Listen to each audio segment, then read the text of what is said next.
The views, comments, and opinions of the following program do not necessarily reflect those of Morris Media Studios, MorrisMediaLive.com, or its affiliates. Listener discretion is advised.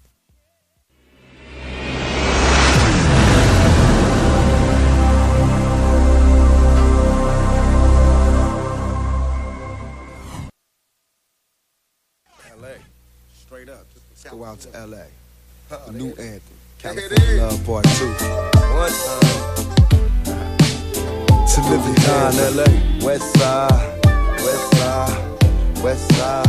To live and die in LA, where everybody try to fatten they pocket. So many hustle for the cash, so it's hard to knock it.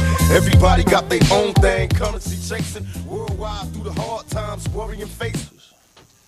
Well, hello. God bless you, community family, and welcome to Gang Talk with Sister Herron tonight. You know how we have dedicated quite a few years in coming every week to have this very personal and extremely important conversation with our community family because we consider this family business. And if you understand the nature of slavery, and the crossbreeding and the selling and the separations of our family, we don't really know who our kinfolk, all of them are. Okay, so we claim this as family business because we're all related by slavery. So God bless you once again and welcome to this very important hour. And tonight, we have the men back in the house. We're so happy to have them. You know, we've been working with Jaime for quite a while since he came back in his right mind. And I want you to just go ahead and introduce yourself. We're expecting another guest, so, you know, don't be surprised if they show up and sit over here on my left. So, Jaime. Yes, my name is Jaime Gregory, also known as Rare Breed. I'm a gospel rap artist as well as executive board member of Southern California Ceasefire, as well as the outreach coordinator while we're here tonight with UpFest United in Peace. That's right. And our new guest? Oh, I'm EJ. I'm EJ. I'm also on the board of United in Peace. I do all kind of victory outreach along with Jaime and several other people. So I'm just here for the community. Mm-hmm. Victory outreach, yes. Victory outreach has been around for quite a while too. Yes, ma'am. Yeah, so that's good. It's a gift to have our men come and share this hour with us, Jaime. And I just have to thank you for being invested in it. Appreciate you know, it. it's very serious work. We take the commitment seriously, and as the mothers discussed last week, everybody can't do the same thing. No, it's draining. It's definitely draining work. We operate on the spirit, you know, based on what we came from and being sick and tired, so sick and tired that we actually want to do something. Right. We don't always know what that is, so we leap out on faith and we just move and allow God's direction to lead us. We didn't know what UpFest was really going to turn out to when we started it, and it ended up being something phenomenal. We've been doing it for about 5 years now, consistently every fourth Sunday. Different religious entities come together. We sat down with Minister Tony. He called us to the table when he had the vision, and he shared it with us, and he asked us to be a part of it. And the reason why most of us are a part of it because we share that same vision. It wasn't nothing he gave us. It was something that we familiarized with. We tired of the religious gangbanging. We want to stop the religious gangbanging and stand in a humanitarian aspect of life. Let's love on each other. Let's be friendly neighbors. We don't have to mean mug you because you're a Scientologist or a Muslim. We got neighbors that don't go to our church. You know, some don't even go to church at all or to a mosque or anything. So we have to learn to live and come together for that common cause of peace and then lead by example. So that's what United in Peace been doing. We've been leading by example. They told us that we couldn't get the entities together, first and foremost, religious entities, because we had this religious difference.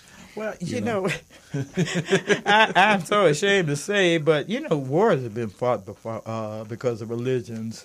Yes, ma'am. So, you know, we're living in 2018 with a great divider sitting at the highest seat in the land, and we're having all kinds of conflicts right now. The sad reality in the black community is that we are faith selfish. We are faith selfish. If you don't believe the way I believe, then I don't want to have nothing to do with you. Yeah. Yes, And if you're an atheist, get off my block. Yeah. yes, You know, you're right. see, so we are very centered in what we claim, but then we don't practice it. Yeah, our president exposed a lot of prejudice in our people because when he got in office and people supported him, people lost friends. Mm-hmm. Just because I stand on this dude's belief, and it's not okay for me to stand on this belief in your eyes, so therefore we're not friends anymore. Yeah. So, it comes from the top of the chain. It's a trickling effect. And so you do have people that do stand on that United in Peace forum. We dealing with a president that we can't stomach, but we still have to come together. You know, the beauty about the UpFest, the United in Peace, it is a multi-religious format, and all believers are welcome. Yes. Muslims, Christians, Buddhists, Yeah. Everyone. atheists, Everyone. everybody. And not to get it confused, it's not a religious event, but Right. it's people of different faiths together that live in communities, which means if we coming together with the communities. So it's going to be people that secular people, so for lack of a better word, that's going to come out. We're going to allow them to come to the stage and do what we call edutainment. You could do your music, but it has to be edited. It could be uplifting. It don't have to be spiritual, but it can still uplift your people and empower them. It don't have to be all the negativity and the point. disrespect. Get rid of the negativity in the music, and I see that changing. Don't you feel like that kind of music is kind of moving out, and a new message coming in? Well, it's kind of moving out. I think people's getting tired of all the negative. Yeah. Because there's so much stuff going on. For example, the shooting that happened this morning. People are getting tired of being tired. So, Are you and the talking music about plays a that big part. nightclub? Yes, ma'am. Yes. And that's right here close to home. And it wasn't in the hood. It wasn't.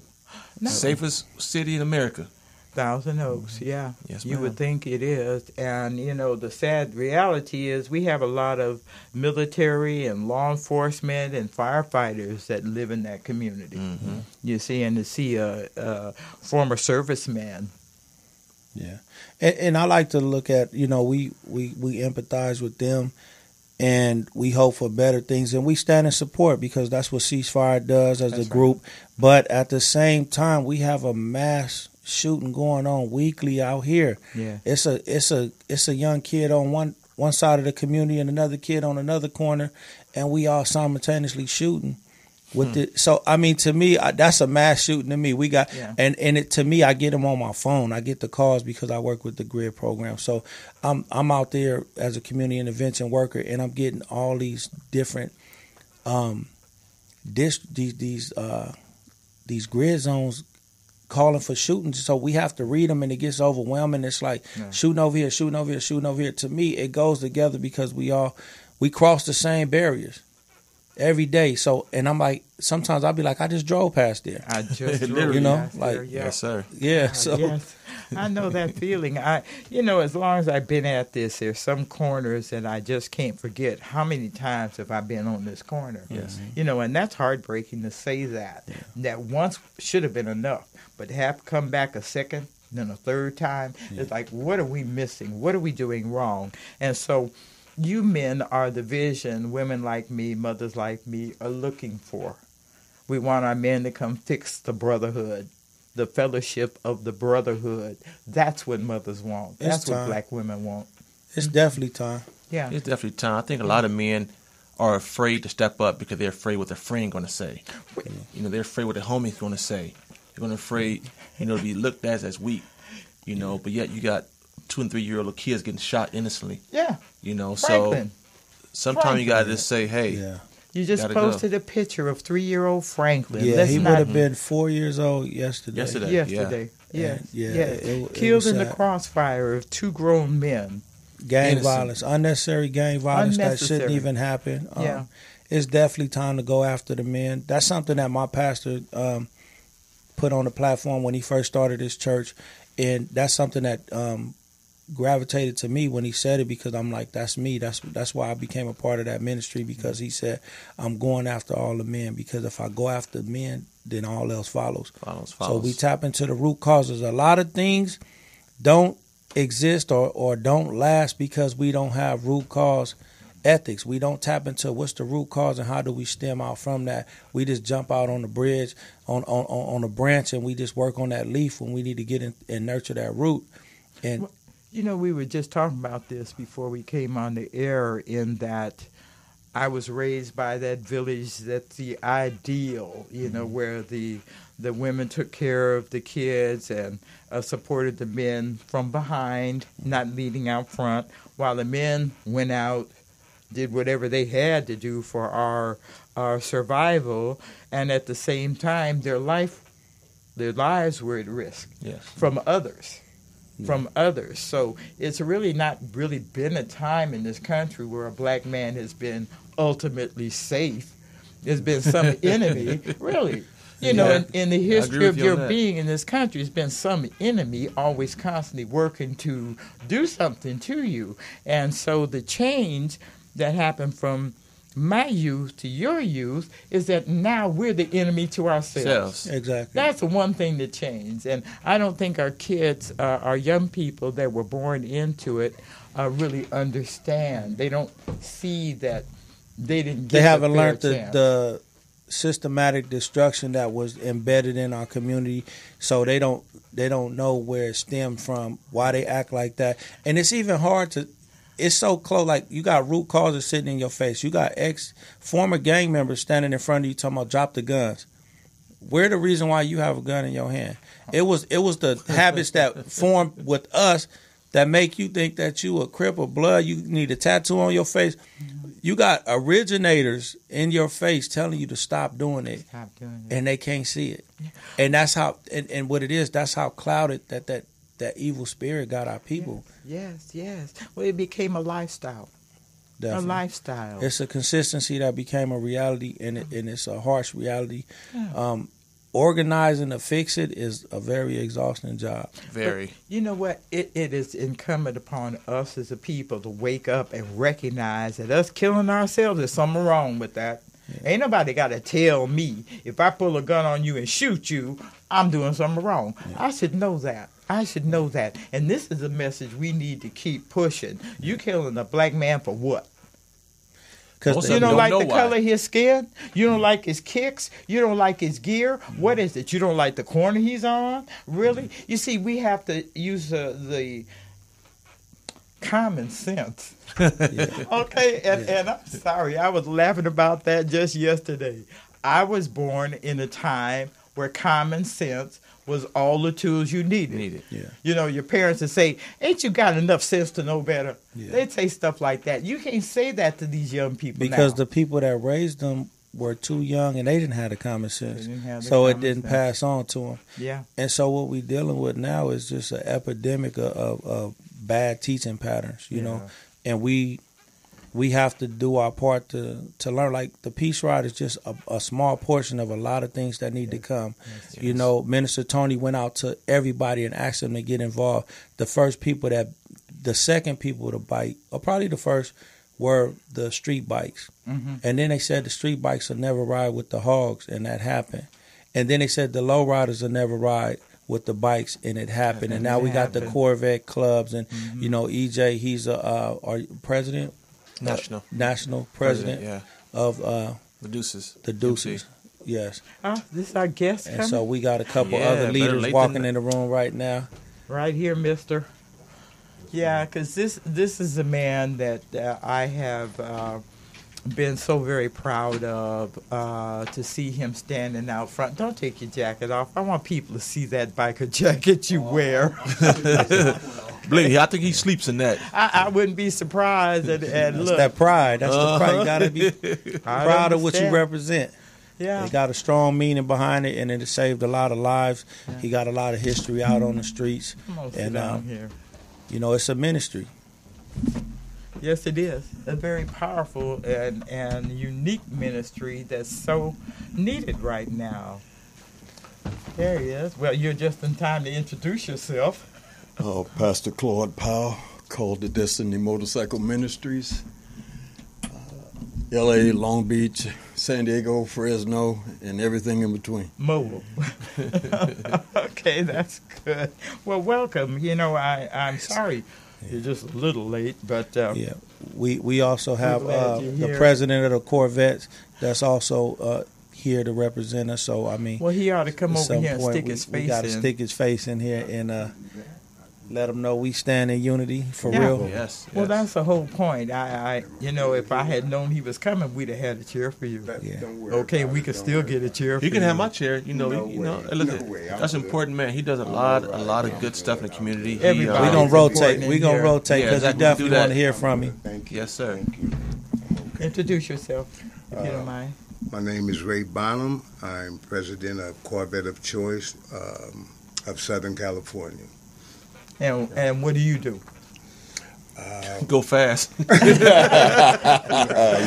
Go fast showing up. That's really what I was going Actually, to... I cruise, but we try to be involved in the community, give back, do whatever we can to help those who might be in need of help. Yeah. We're going to help him out. He don't try. He does. Corvette of Choice been involved in many parades throughout the city. They do turkey drive. They do toy Charity drives. work, They do a lot of everything. charity work. Yeah. And, you know, he's a humble individual like Very humble. many of us up here. And we just want to do the work and give God the recognition at the end of the day. And that's where the favor comes from. I agree with that because, you know, I accepted a long time ago that this was a spiritual warfare. Yeah. Spiritual warfare, an attack on the black man. Mhm. Okay? Only my sons and brothers and didn't understand that.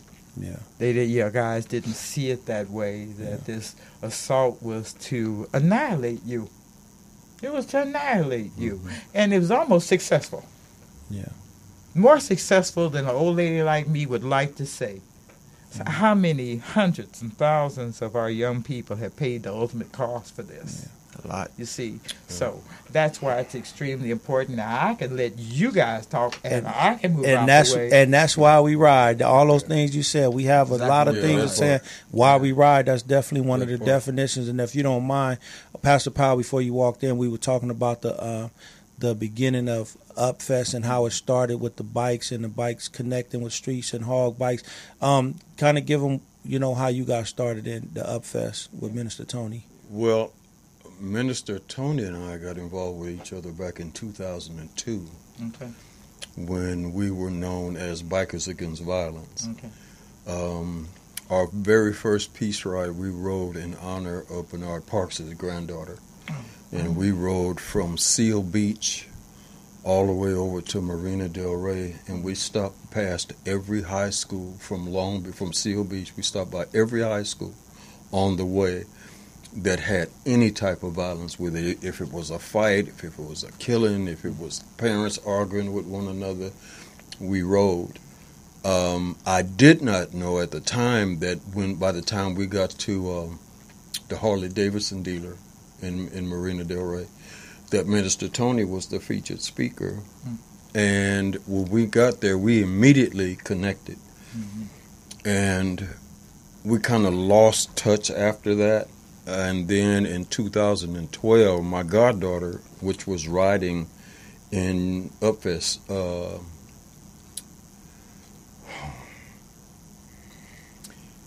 she told me that Minister Tony wanted to get in touch with me, and that Minister Tony had asked her, did she know me, because the bikers were telling him that he needed to talk to me. And I laughed because I said, the brother don't remember me. So I called him, and he said, I said, Minister Tony, don't you remember who I am? I said, I'm Pastor Powell. You remember the one that came into Marina Del Rey with 140 bikes into the Harley dealer? And he said, that was you? I said, yeah. And we've been connected at the hip ever since. Yeah. And the vision is, or at least I've coined it, it takes one to save one. Will you be that one?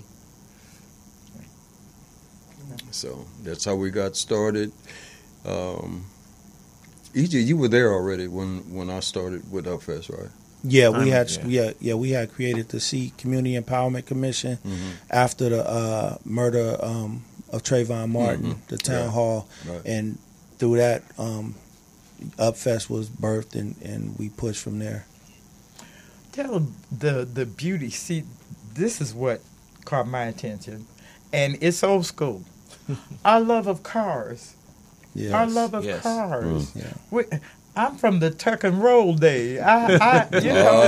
So classic cars is in my blood. It's and in your DNA, yeah, it's in our DNA. And to see that first one out at what is it, Magic Johnson Park? Yeah. Was that Johnson the first Park, one? Yeah. To see just all the cars and all the bikes, that place was filled. Yeah, we had thousands of people there that day. We had a 7-mile procession that literally shut down the city of LA that day. Yes. And the powers that be, the evil powers that be, didn't like it. But we had law enforcement engaged with us, and everybody is not on the same page. So that showed us how divided law enforcement were, because we caught some flack from law enforcement. While we had, who was that? We had Sheriff Baca in the front of that line. Baca was right. He was behind us all the way. And we still had he was problems. behind you. Yeah. You know what's so funny? LAPD bikes, motorcycle officers were so impressed with the bikes and the parade of bikes. They were really proud to stand and escort you. Yeah, they take pride now. They actually kind of fight like who's going to be escorting us now. They represent our flags now. It's not a lot of negativity. You don't feel a bad vibe like they forced to be there. They come and they hug you. They intermix with us. And that's what it's all about. It's even killing that stigma with all police are bad police. So it's a lot of messages that Upfest brings out when we come out. It's bigger than we even imagine sometimes when we have to sit back and look at, we made that impact, you know. And I'm the person in the back of the ride because I orchestrate the back and make sure things are okay. So after everybody rides Keep through, everybody in order back there. So after everybody rides through, I see the impact that we just made on the people, and it warms my heart, and it's humbling, and it makes me like glad that I didn't stay in the bed that day. I didn't say no, and I didn't find an excuse not to do nothing. And that's what we do. We like to find excuses of why we didn't do this and how we didn't do that. We'll make an illness an issue. We'll make a financial problem an issue. But we push. You know, God provides. We make it happen. He allows us to sustain our cars, our bikes. They look nice. We take pride in them. He allows us to put some gas in it so we can go out there, you know, because we're not being funded. We're not getting paid to do this. We're doing it off the passion of our heart. And we keep it. You know, when one leader is absent, we still push. And it's a body, it's a structure that we try to tighten up every chance we get and make it a force to be reckoned with. And it's for people to add to it, not for them to think that it's not theirs. It's yours. If you want to be a part of it, come be a part of it. Yeah, I've seen lady bikers. Oh yeah, a lot of them. them. It's a ton of them out there. Yes, man. and the last time when you stopped for Samantha, Hannah. I'm sorry. Hannah Western over there. Yes, over on Western in 78. There was a biker lady at the beginning, had her biker daughter with her, and it's like, let me get a picture of you two. Yeah, Cream from the street races. Oh, okay. Yeah, it's just great, and just to see the camaraderie and the affection that's being shared to do this, you know, with the Corvette, how impressive that is to see you all lined up, to see these outstanding bikes all lined up, to see the classic cars all lined up. It's a visual feast. And we want to make it contagious. Very contagious. One of the things which our focus is there are different type of riders. There's sport bike riders, there's bar hoppers, there's baggers, there's cruisers, there's three-wheelers. And they all have a different mentality about the bikes. And one of the things that we were told, Minister Tony and I both were told this, that we would never get the sport bike riders to ride with baggers or with cruisers. And that turned out to be a big lie. Okay. They said we would never get the Corvettes the low riders to ride with the Corvettes. Well, that turned out to be a lie. Yep. They said that The problem is the they in it. Yeah, well, The they that insinuate themselves in it. You're not doing anything to help us organize. Right. You're just being the detractor to tell us what we ain't going to do. And well, the point I'm trying to make is this. If people of different diversities, people of different ethnic backgrounds, people of different financial strata, if they could lay down their differences, if we can lay down our differences for the sake of saving lives, why can't you? Mhm. Why can't you do it? Amen. I agree. You know, And like Minister Tony and I probably set precedents. A Yeah. Muslim minister Oh, yeah. and a Christian minister And a Christian minister. walking side by side. We were talking about that before you got here, that the Upfest is a multi-faith. Exactly. Multi-faith. It includes the Church of Scientology, too. Mm-hmm. You Yes, see, ma'am. and some people just have a selfish nature about their belief that it's my way or no way, and if you're not going to yield to my way, then I'm not going to be bothered with you. And we all have something to teach each other. We've been teaching each other. We've been fellowshipping. It's just certain beliefs that I know to steer from because I know my faith and I'm going to stand on my faith. And it's not a disrespect. We don't get mad at each other. We just, everybody is hungry and they eager to share their truth. And that's all it is. I can't get mad at you because you press your truth because that's what you believe in embedded in your heart. And they're not going to get mad when you press your truth. And then we find a way to have that commonality and we live in that common space of peace. And, I mean, to date, it goes all through California. We've been to Lancaster, San Bernardino, Compton, Watts, Los Angeles. Been to And Washington, we even been to D.C. Washington, D.C. for the Million Man We've been March. to Oakland. We've been to And Oakland. we're asked to come back to Oakland. And I'm glad you're going up north because I love Oakland. I always have loved Oakland. We've and had San people. Francisco We've and- had people stand with us and ride simultaneously with us in Chicago and New York and East St. Louis. East St. Yes, Louis. right. So we try to make it contagious as possible, and everybody that's a leader involved, we spread the word. We encourage somebody. You don't have to be at our peace ride. Create your own, and let's do it the same way. Right. Let's do the same thing all across the What state. we're trying to do is we're trying to cause or create an orange wave Right. that starts in the east and comes all the way across the nation. All of us on the same day, all of us at the same time in Right. our time zone, Right. doing peace rides all across this nation, all in every city, in every borough, in every county. If it's no more than, because I've always said if I have to ride by myself to do a peace ride, I'll ride by myself. We say that. Yeah, that's true. But what amazes me with this peace ride, we go through different neighborhoods, different type of areas, and you see a lot of gangbangers that really don't like it at first, but once they know what we're about and they understand why we're there, they come pray with us, they talk to us.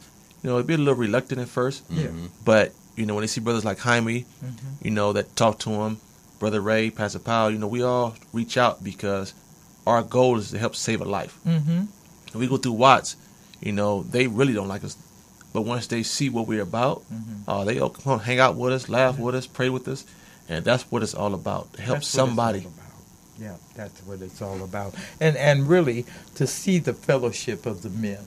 Yeah. That's what's new for them. That's what they're not used to seeing. It's a different. No, I'm going to look. Yeah. You will get in this conversation. And I'm going see, because I brought you here to talk. Come on, Brother Ray. I've been talking for years, so you just come on, take a seat, and Pastor Powell, put the headphones. Now, Pastor Powell. Headphones. Oh, okay. wait, just sit down. You didn't have to move. You didn't have to move.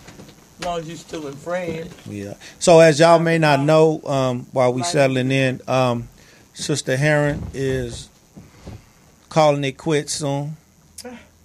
And when she called me, she wanted, to make sure that the impact was big.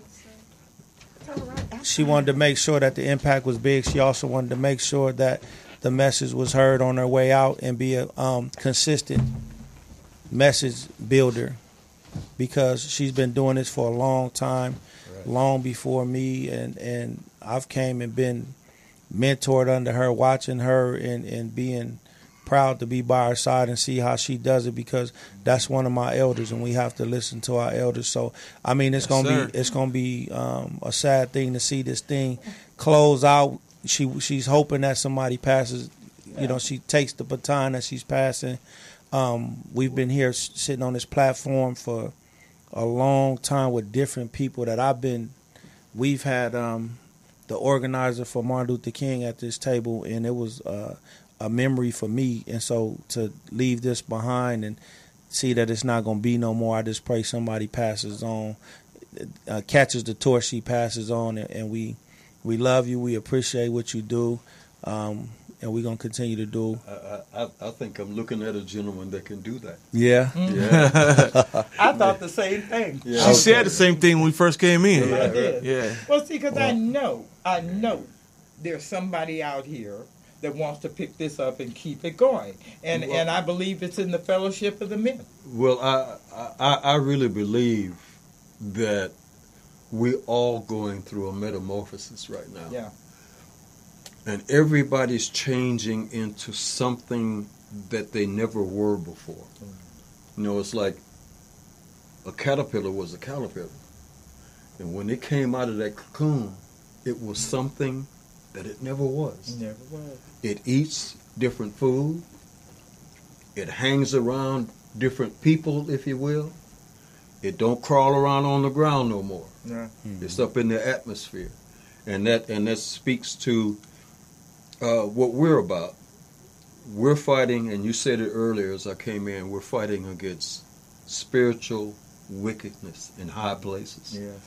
And if we don't stand against that first, if we don't stand against the demonic first, if we don't deal with the oppressive spirits that have people wanting to commit suicide or give up their children or leave their children or leave their families or whatever the case may be, or take somebody's life, that's all spiritual. Yeah. And one of the things I stand on, the Word of God says that blessed are the peacemakers, for they shall be called the children of God.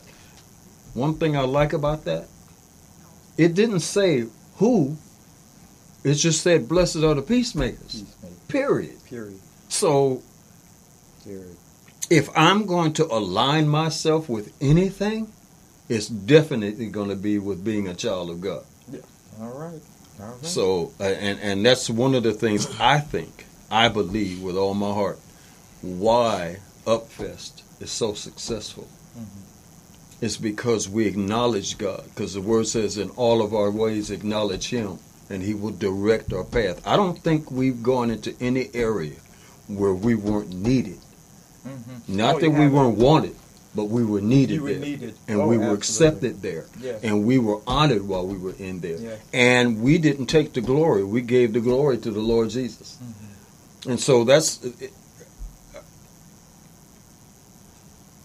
If we're going to do anything, I have to go back to what I said. It takes one to save one. Mm-hmm. Will you take time out of your busy life and be that one? Be that one. And you know what? That's it ain't. You don't need an appointment to be that one. It's a everyday. When you get up, you put on that be that one suit right. before you leave the house. And when you leave, you bring that attitude and that feeling with you. And others see that in you. And they respond to it because, you know, as I said, the young people might not like it until they realize what you're doing. And then they're happy. They're happy to see the fellowship of the brotherhood showing up doing something positive for a change. Okay? So I see this changing in a bigger, grander way because the men are the ones pushing it. Mm-hmm. The men are pushing it this time. And, you know, I have not hidden the fact that when I started this work, it was marching with crying mothers, grieving mothers, grieving siblings, marching around this city trying to get the attention of the men that were giving us the grief. And in those years, nobody was trying to hear us. Nobody.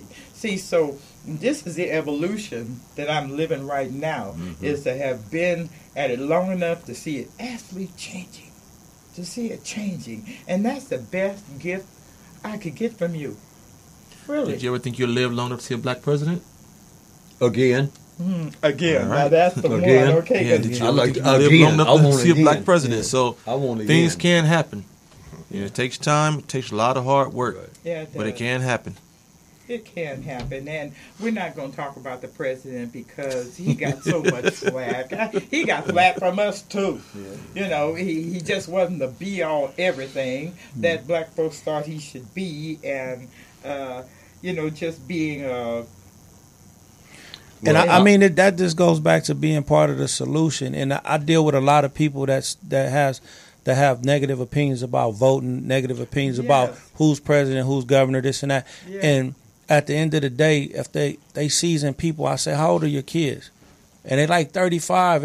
And more of the story, your kids old enough to be that change, and you haven't reared your child. You've been raising them, so you've been part of the problem too, because you never helped the process. And matter of fact, your child probably in jail. You're probably your child's a gang member. You're not doing nothing to help the process change because you haven't did anything in a focal point to say we're going to be that change. You know, and it reminds me back to when Nation of Islam was formed. Because they wanted to create their own America. Mm-hmm. You know, they didn't want America. They wanted their own America. They wanted to be their own president of their own country. So learning that through that, I definitely understand where we need to be as a people. If we don't like it, we have to do something to change it. And you know, we mentor a lot of kids. Upfest, we have groups that come with their mentees, and they ride in cars, Corvettes. They ride in lowriders. They may even ride on a bike.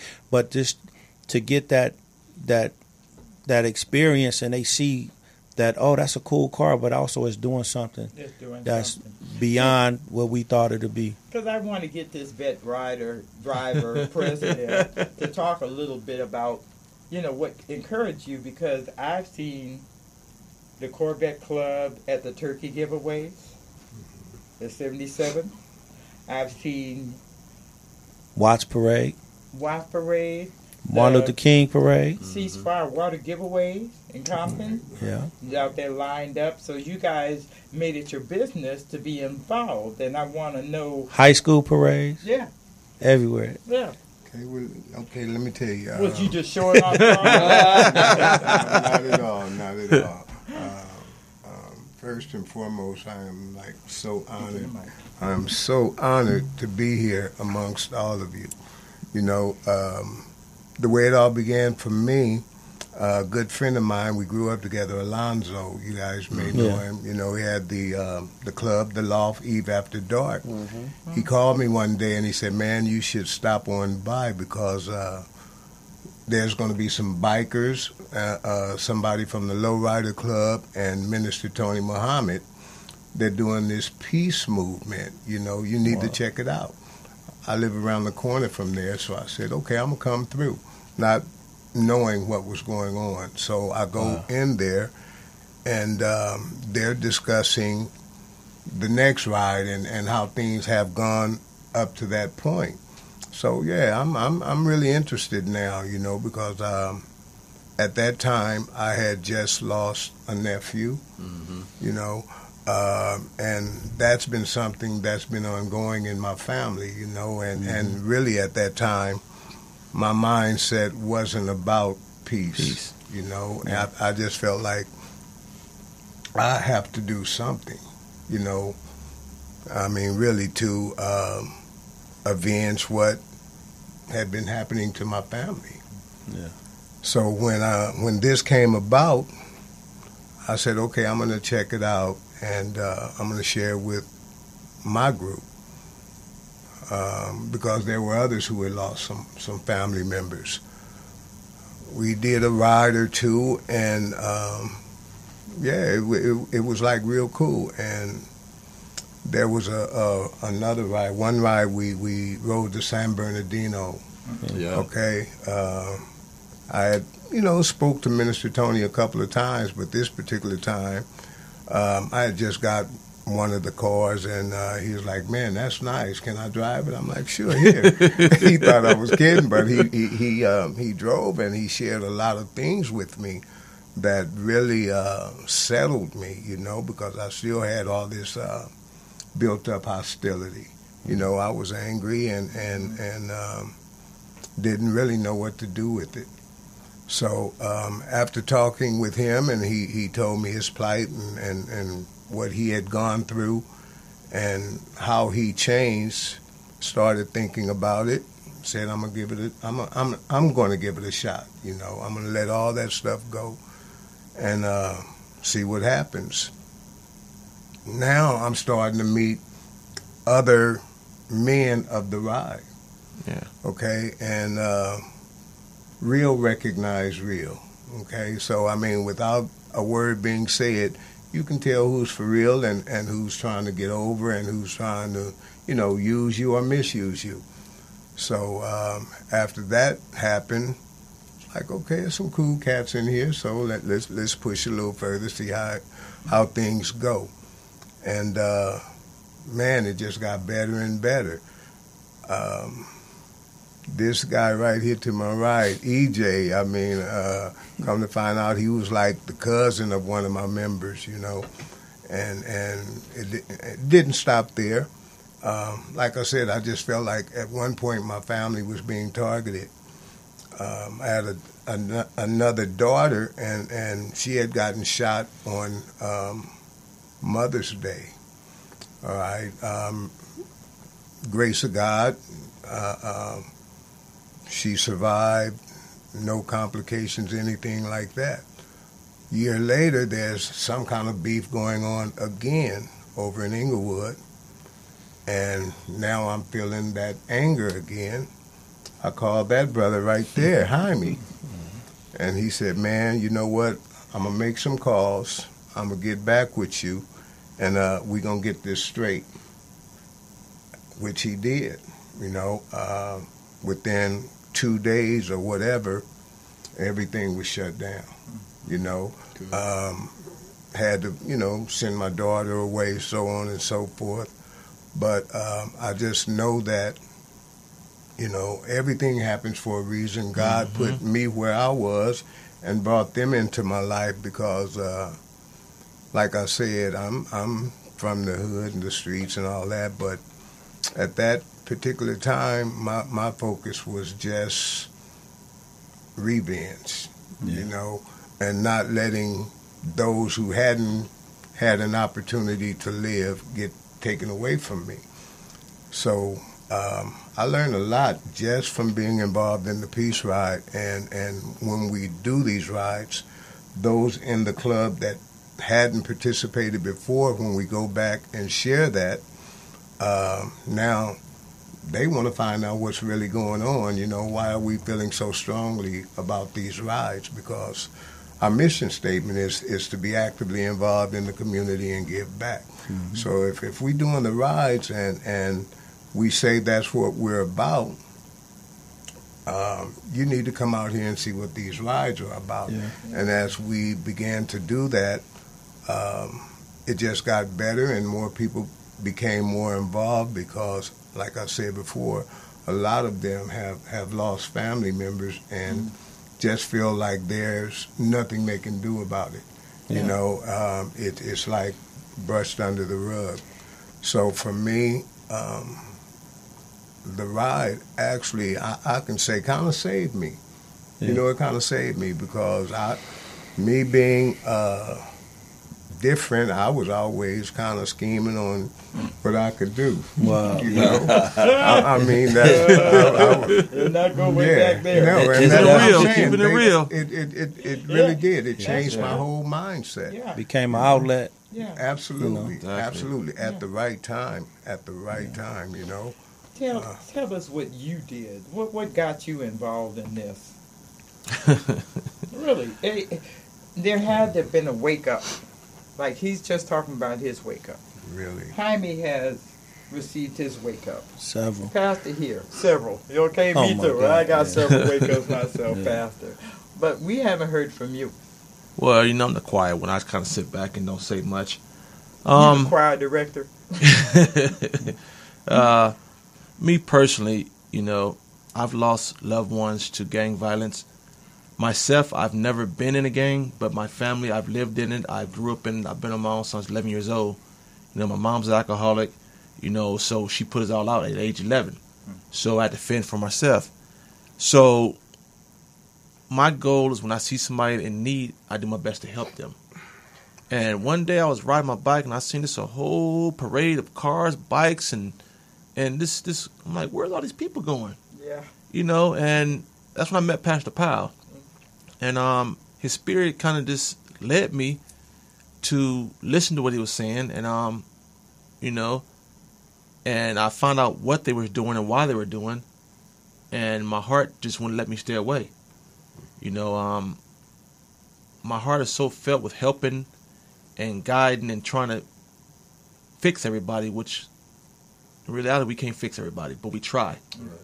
You know, then when I got to meet Brother Ray, Jaime, and so many other great people that's involved in this, you know, brother named Rock, you know, we go out there and we put our lives on the line for someone else that we don't even know. But we do it because if we don't, who will? Who will? True that. You know, and if we won't, who will? And I heard a saying from Pastor Paul, I hope I'm saying it correctly, do it by choice, not by force. And that means a lot, because everybody want to come when they lose someone. Yeah. You know, but don't wait till that time to lose someone.